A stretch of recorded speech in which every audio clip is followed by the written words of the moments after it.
लेकिन राजनीतिक बहुत होशियार है, उन्होंने धर्म का भी शोषण कर लिया है और धर्म के भी संगठन खड़े कर दिए हैं। जहां भीड़ से संबंध नहीं, वहां संगठन से भी कोई संबंध नहीं होता। सच तो यह है कि आज तक सत्य उन लोगों ने जाना है जो अकेले में गए, भीड़ से बाहर गए। उन्होंने नहीं जिन्होंने संगठन किए और भीड़ इकट्ठी की और जो भीड़ में जाके जुड़ गए। उन्होंने जाना है जो भीड़ से मुक्त हुए और अकेले में गए और एकांत में।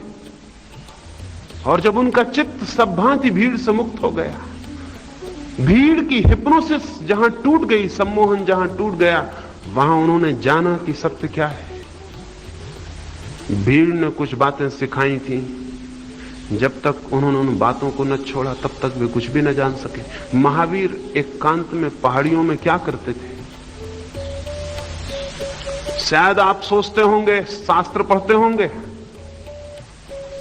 शास्त्र तो महावीर अपने साथ कोई भी नहीं ले गए थे।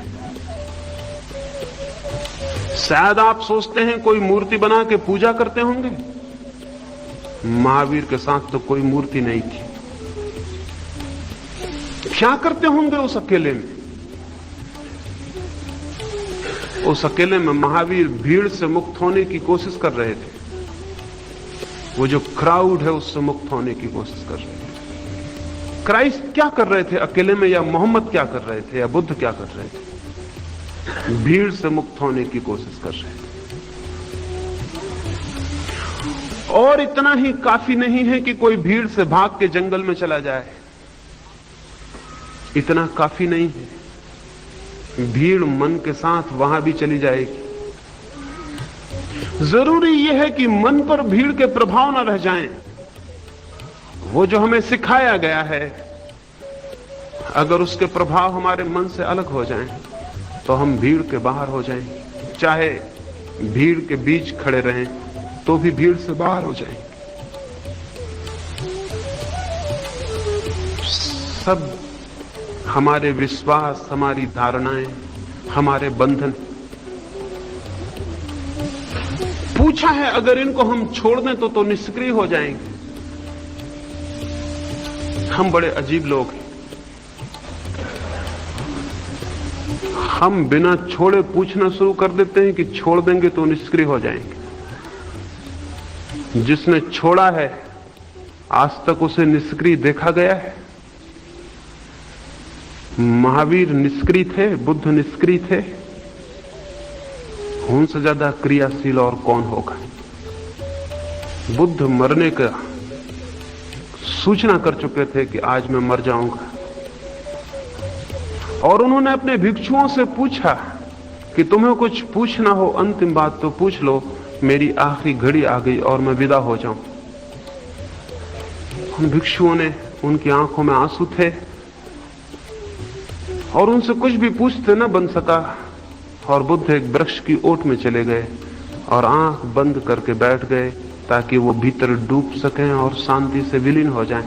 और तभी एक आदमी गांव से भागा हुआ पहुंचा और उसने कहा कि मुझे कुछ पूछना है बुद्ध से। तो भिक्षुओं ने कहा अब तो वो विदा भी ले चुके, अब तो वे आंखें भी बंद कर चुके और वे पूछ भी चुके कि तुम्हें कुछ पूछना तो नहीं है, तो हम तो इनकार कर दिए, अब असंभव है। लेकिन वो आदमी चिल्लाया, अगर ये अब असंभव है तो फिर कब संभव होगा? वो तो विलीन हो जाएंगे, फिर मैं किससे पूछूंगा? तो बुद्ध ने आंख खोल दी और कहा उस आदमी को वापस मत लौटाओ, कहीं मेरे ऊपर ये जुर्म ना लगे बाद में कि मैं जिंदा था और मेरे द्वार से कोई प्यासा लौट गया। उस आदमी को ले आओ। ये आदमी निष्क्रिय है। महावीर भाग रहे हैं नंगे और पैदल, गांव गांव गांव गांव। किस लिए दौड़ रहे हैं? कोई इलेक्शन जीतना है? किस लिए भाग रहे हैं? कोई धन इकट्ठा करना है?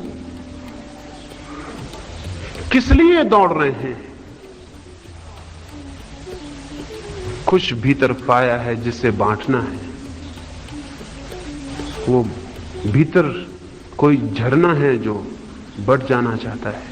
कोई सुगंध है फूल के भीतर, जो फूल खिल जाता है, सुगंध बढ़ जाती। निष्क्रिय कौन कहेगा? क्राइस्ट को सूली पर लटका दिया और कहा कि तुम्हें कुछ अंतिम बात कहनी हो तो कहो। तो क्राइस्ट ने कहा, हे परमात्मा, इन सबको माफ कर देना, क्योंकि ये नहीं जानते कि ये क्या कर रहे हैं। तभी और तभी उनके शिष्यों ने समझा कि ये वही आदमी है जिसने कहा था जो बाएं गाल पर चांटा मारे तो तुम दायां उसके सामने कर देना। इसने कहा ही नहीं था, यह आदमी कर भी रहा है। जो लोग इसे सूली पर चढ़ा रहे हैं उनके लिए भगवान से प्रार्थना कर रहा है, इन्हें माफ कर देना, ये नहीं जानते ये क्या कर रहे हैं। मरने की आखिरी घड़ी में भी ये आदमी निष्क्रिय है, कौन कहेगा। सुकरात को जहर दिया जा रहा था। जो आदमी हाथ में प्याला लेके जहर का देने गया उसका हाथ कप रहा था, स्वाभाविक था सुकरात जैसे प्यारे आदमी को जहर देना। लेकिन जल्लाद के ऊपर जिम्मेवारी थी, नौकरी थी, उसका मन तो दुखी हो रहा था लेकिन उसका हाथ कप रहा था। जहर की प्याली कपती थी। सुकरात ने उससे क्या कहा कि मेरे मित्र, हाथ क्यों कपता है तुम्हारा। हाथ नहीं कपना चाहिए। जो भी हम काम करें उसमें हाथ नहीं कपना चाहिए। वो बोला, मेरा हृदय दुखी है, मैं तुम्हारी मृत्यु का कारण बन रहा हूं। सुकरात ने कहा, तुम पागल हो, तुम्हें यह पता ही नहीं है कि सुकरात मरेगा नहीं, इसलिए बेफिक्र हो जाओ। सुकरात मरेगा नहीं और तुम्हारे जहर से जो मर जाएगा वो सुकरात नहीं है। तुम बेफिक्र हो जाओ, हाथ को मत कपाओ, हाथ को निष्कंप हो जाने दो, दुखी भी मत हो, आंखों के आंसू पोंछ लो। यह आदमी जो खुद के मरते वक्त जहर का प्याला पी गया, उसके मित्र इकट्ठे थे। सुकरात ने कहा, कुछ पूछना हो तो पूछ लो। वे बोले कि हम क्या पूछें, आप जहर पी लिए हैं। सुकरात ने कहा, थोड़ा वक्त लग जाएगा, अभी मेरे पैर ठंडे होने शुरू हो गए हैं, फिर और ऊपर के पैर ठंडे हो जाएंगे, फिर हाथ ठंडे हो जाएंगे, लेकिन अभी थोड़ी देर में बोल सकूंगा। तो जब तक मैं बोल सकूं, अगर मुझसे कुछ तुम्हारा हित हो